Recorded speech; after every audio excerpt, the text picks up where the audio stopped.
Hey, it's Yara, and I'm here to help you break down your ballot.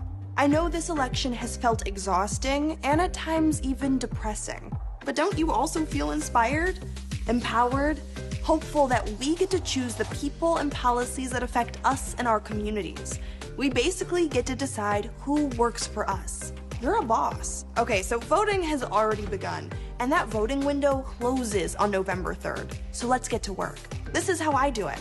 Step 1, get a copy of your ballot. Whether you're voting by mail or in person, don't wait until the last minute to find out what's on the ballot and decide how you're voting. That's like turning a take-home open book exam into a pop quiz.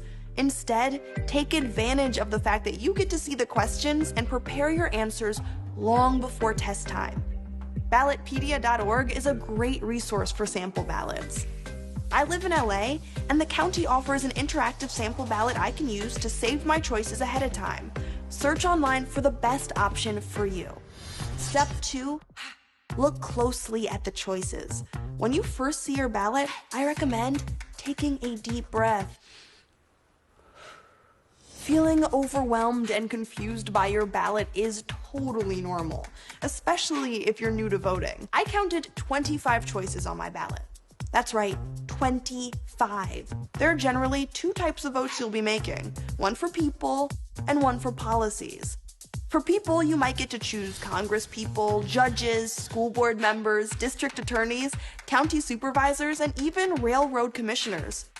I see you, Texas. For policies, 32 states have ballot measures that will affect everything from taxes to marijuana laws to voting itself.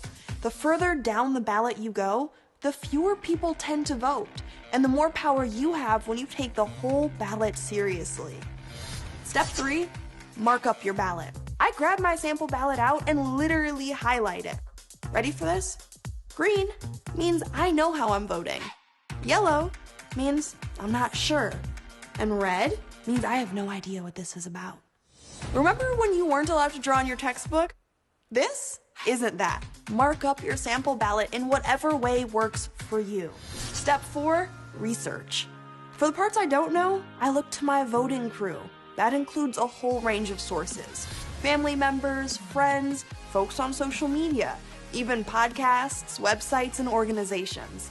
Basically, I'm checking in with sources I trust, from my mama to local nonprofits, to get some insight so I can make an informed vote that aligns with my values. I basically turn voting into a group project. Sometimes my friends and I split up the ballot initiatives and then swap notes. Yeah, I'm a democracy nerd, but so are you for watching this video, so. Step 5 is to write down your choices. That way, I have a clear reference to use when I fill out my real ballot, whether I'm mailing it in or physically going to the polls. Which brings me to my 6th and final step: confirm your voting plan.